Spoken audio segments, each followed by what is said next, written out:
nggak bisa ngomong itu berat atau ringan. Gini aja Ustadz, sesuatu yang ada di sekitar kita itu kan ujian.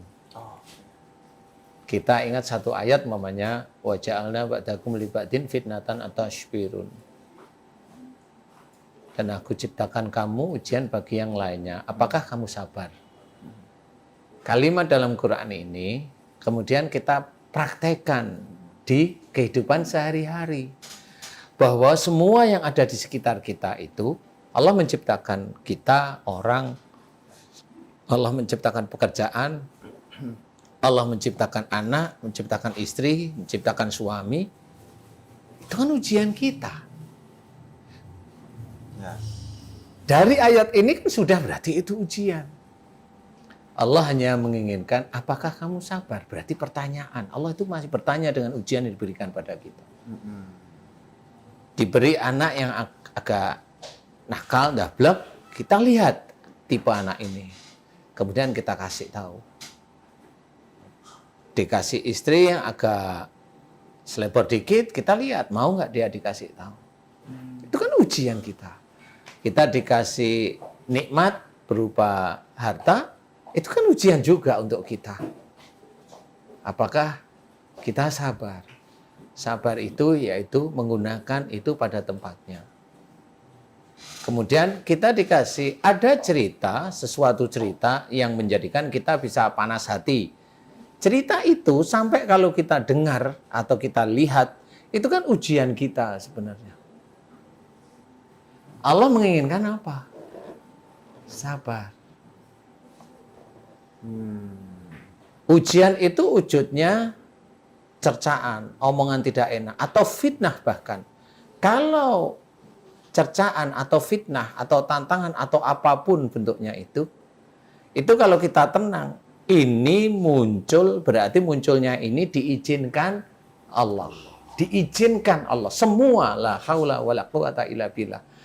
Kita tahu tidak ada daya dan kekuatan apapun terjadi kecuali atas izin Allah. Yang terjadi seseorang berkata tidak enak. Yang terjadi seseorang memfitnah dengan dia merasa kelompoknya benar. Dia merasa kelompoknya itu paling hebat, paling nyunah umpamanya. Itu terjadi atas izin Allah. Izin, belum tentu ridho. Nah akhirnya sampailah ke telinga kita semuanya. Itu berarti kan Allah menguji kesabaran kita. Allah menguji iman kita.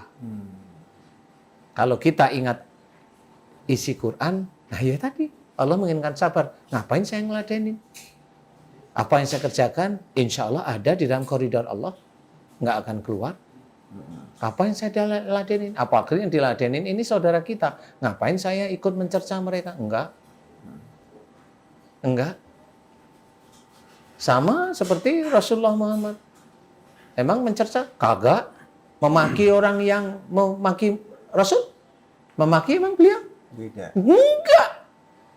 Dibaikin, betul ya? Betul. Karena memang niatnya mereka syiar. Lintalahumnya benar berjalan ya. Lintalahum benar-benar dipraktekkan.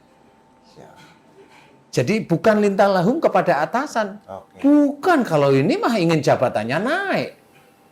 Lintalahum bukan lillahi ta'ala. Lintalahum karena jabatan. Itu kan beda sudah. Betul. Nah ini yang harus kita yang harus kita terangkan, bahwa buktikan kalau kita betul-betul mengaplikasi apa yang ada dalam Quran, apa yang ada dalam sunnah, itu kan Rasul juga menjalankan. Apa yang dalam hadis jelas. Nah disinilah kita berpikir bahwasanya semua yang terjadi ini ujian.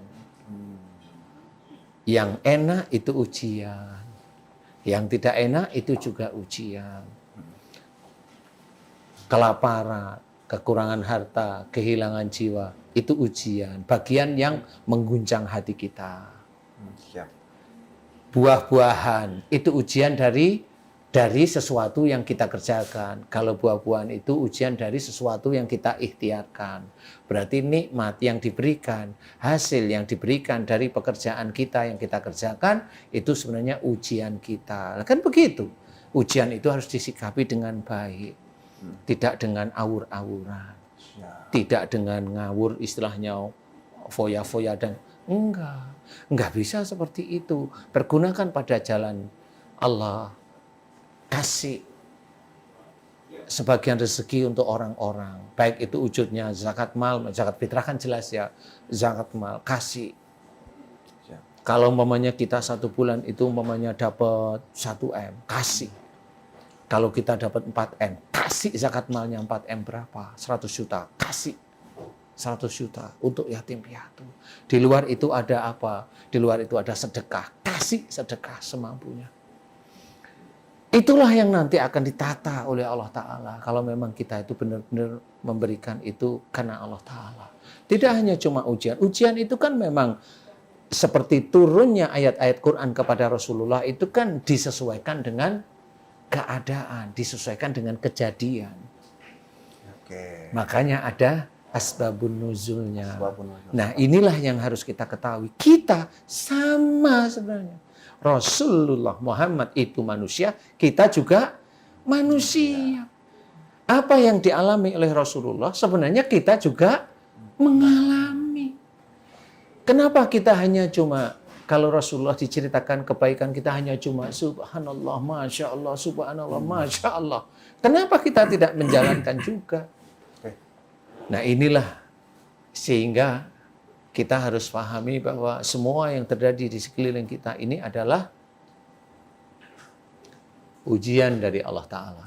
Yang tidak enak itu ujian, tetap disyukuri. Yang enak juga ujian, tetap disyukuri. Semua yang terjadi, termasuk menimba ilmu itu juga ujian. Termasuk mamanya vlog itu juga ujian. Bagaimana kita itu menerangkan, jangan sampai salah di hadapan jamaah yang lain. Kalau ini salah, bisa menjadi dosa jariah. Nah, kita harus benar-benar faham, mengerti, sering bertanya, apa ini aplikasinya? Apakah ini hanya cuma sekedar tinjauan ilmu saja, hafalnya ilmu? Enggak, semua ayat-ayat Quran itu bisa menjadi kabar dari kita untuk cerita para nabi, dan banyak juga sesuatu hal yang baik yang bisa kita contoh. Bisa kita contoh sebenarnya. Kalau kita baca Quran, ada cerita Nabi Musa berdoa, kan kita bisa mengaminkan. Ada Nabi Yunus berdoa, kan bisa ngaminkin di situ. Ada kebesaran Allah, kan bisa kita memuji Allah. Ada kehebatan Fir'aun dengan sombongnya, kan kita bisa istighfar, jangan sampai seperti itu. Betul. Itu kan seperti kita ingat kepada Allah Ta'ala terus-menerus. Jadi nggak cuma mengkaji, membaca aja. Enggak, itu cerita itu serius. Kalau memang itu tidak baik, ya kita istighfar untuk diri kita sendiri. Apalagi kalau sudah membaca surat Ar-Rahman, isinya apa? Menurut saya isinya menakutkan. Sepertinya saya itu dituduh oleh Allah Ta'ala berdusta.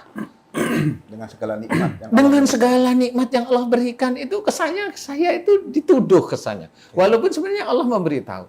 Tapi saya masih... Bukan berarti surat Ar-Rahman itu nanti melancarkan ini, melancarkan. Lu gimana? Di sini itu kelihatan dustanya. niatnya udah salah ya. Niatnya sudah salah. Jadi membaca itu adanya cuma nangis, nangis, nangis, dan nangis. Bagaimana kita itu belajar untuk jangan sebagai pendusta. Seperti apa yang diceritakan oleh Allah Ta'ala dalam surat Ar-Rahman. Berarti niatnya itu orang banyak melihatnya untuk mendapat nikmat. Padahal substansi terbesarnya agar kita mengingat nikmat yang telah Allah berikan, sudah kita manfaatkan atau belum? Iya, salah satunya itu. Itu kita lihat. Allah memberikan kepada kita tubuh yang seperti ini, itu udah nikmat.